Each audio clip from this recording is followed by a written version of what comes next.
tu peux pas faire confiance à ChatGPT pour faire les maths à ta place. Et je vais te montrer ça tout de suite. Donc pour te prouver ça, ce que j'ai fait, c'est que j'ai pris cette vidéo de Ed Academy qui propose des problèmes de maths. Dans ce problème, tout simplement, le problème c'est a plus b égale a fois b égale a divisé par b. Ok, petit problème relativement simple. Ce que je te propose, c'est de voir avec ChatGPT comment il peut résoudre ce problème. On va commencer avec ChatGPT 3.5, qui est la version disponible par le plus grand public, et ensuite on verra avec ChatGPT 4, qui est uniquement disponible pour les personnes qui paient l'abonnement en plus. Hop. Allez, aide-moi à résoudre cette équation, sachant que A et B sont différents de 0. Ce qui est obligé parce qu'on fait une division par 0, donc forcément ils seront différents de 0.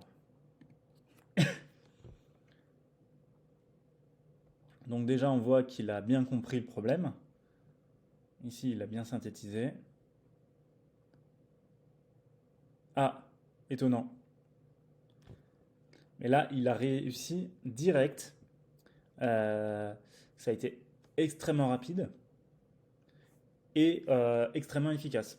Parce que si jamais on retourne sur cette vidéo, tu as trouvé la valeur de A et de B connaissant ça, cette double équation. Hop. Donc on a 0 plus 1 plus 1. A plus A. Et donc finalement, A égale quoi 2, il multiplie. Donc il va les diviser. A égale 1 demi. Est-ce que c'est cohérent oui. 1 demi, c'est ce qu'on avait précédemment. 1 demi, ça marche. Donc Parfait. finalement, il n'y a qu'une seule solution à cette égalité un peu bizarre du début, c'est et A B égale moins 1 1. demi et B égale moins 1. J'espère que tu l'avais et j'espère que ça t'a plu. Donc c'est exactement ce qu'on avait précédemment. Et c'est ce qu'on a réussi à trouver. Et non, d'ailleurs, c'était moins 1. Donc là, on va lui demander, vérifie cette solution dans l'équation initiale.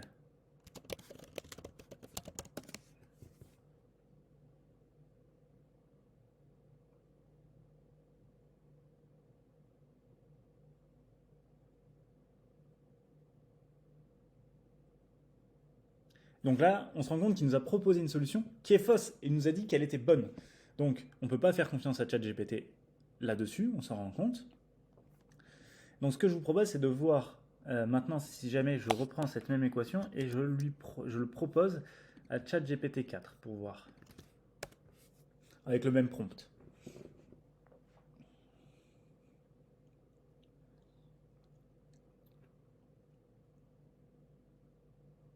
Donc, il a à peu près la même méthode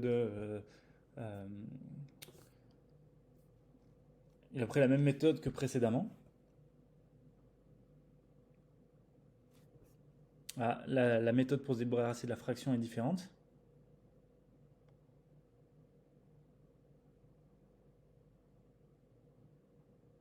Alors, ce qui est bien avec ChatGPT, c'est qu'il explique ce qu'il fait. Ça, c'est vraiment A égale B. Voilà. Donc, typiquement, voilà, maintenant, il nous dit qu'il n'y a plus de solution. Si il y a une solution au problème,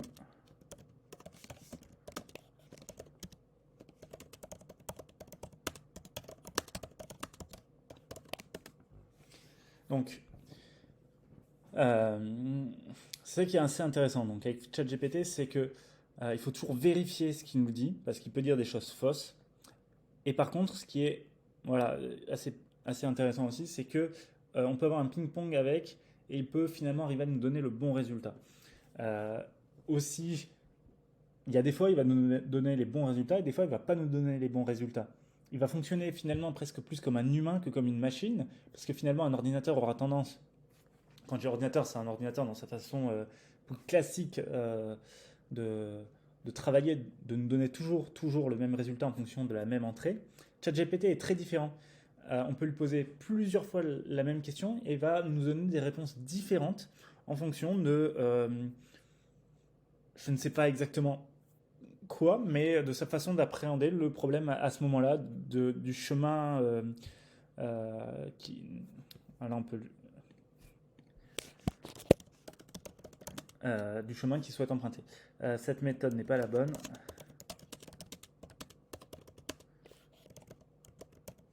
Et alors, je sais...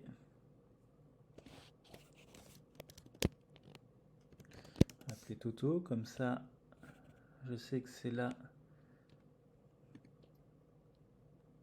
Toto a disparu.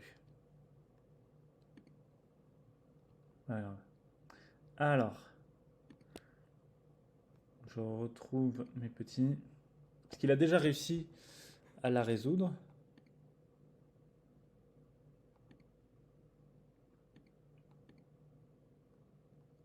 Voilà.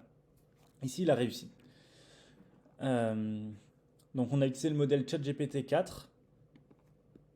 Et avec ce prompt-là, il a réussi. Comment est-ce qu'il a abordé? Donc, il est passé au carré. Il a divisé par A. Il en résulte. Il a déterminé B en premier. Ok. Donc, peut-être que tout simplement, le problème qu'il a fait, c'est que il a commencé par une division alors qu'il aurait dû commencer par un autre ensemble. Donc là, je pense qu'on ne va pas s'en sortir avec cette méthode. On va essayer de le guider pour voir si jamais il y arrive, si on l'aide à résoudre.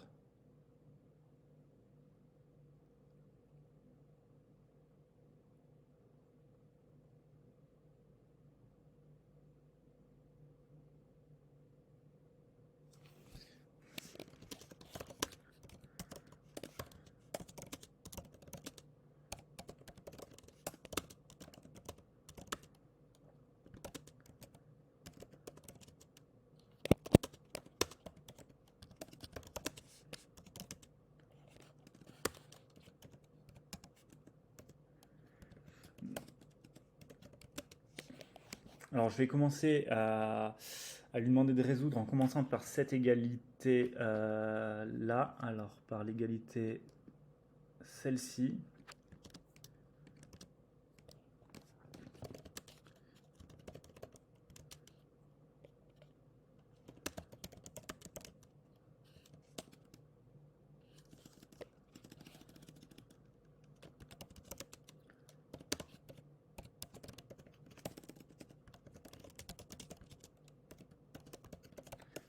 Donc, quand on a une équation avec trois égalités, enfin deux égalités entre trois termes, il faut commencer par deux termes uniquement. Donc ce qu'on va faire, c'est que là, on le cadre et on le force à sélectionner une première méthode.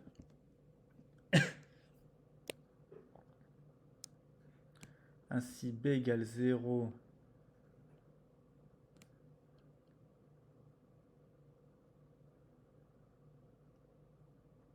Alors là, c'est intéressant, c'est qu'il a sélectionné, il a proposé uniquement les valeurs supérieures à 0, mais en fait, il y a aussi les valeurs inférieures à 0 qui fonctionnent. Cette solution ne fonctionne pas.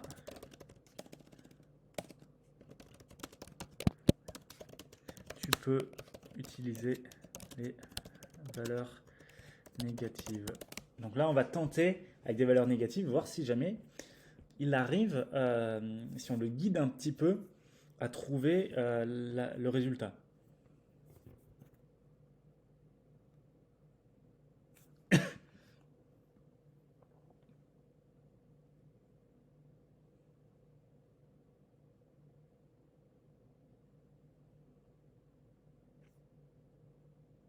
Non, ça ne marche pas.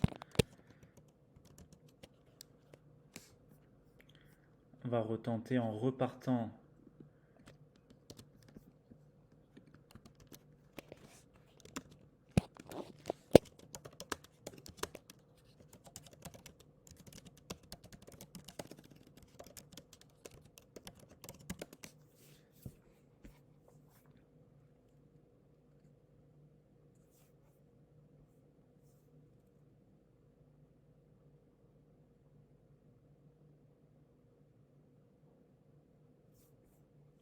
Donc là, il n'y arrive pas.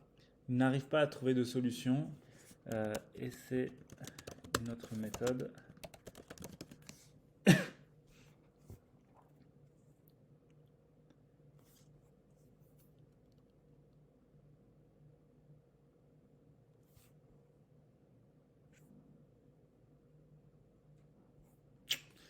décompensation polynôme de deuxième ordre, c'est pas la solution qui va nous permettre, c'est pas la méthode qui nous permet d'accéder à la solution.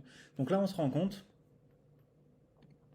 que ChatGPT n'est pas en mesure de répondre facilement et de façon fiable à tous les problèmes mathématiques. Pourtant là, c'est un problème qui est relativement simple. Je vous laisse regarder la vidéo de Ed Academy qui vous présente la solution, enfin en tout cas une solution pour y répondre. Voilà, donc là on voit les limites un petit peu du modèle ChatGPT pour la résolution de ce type de problème. Si jamais vous avez trouvé ça intéressant, n'hésitez pas à commenter, liker et vous abonner. Allez, ciao.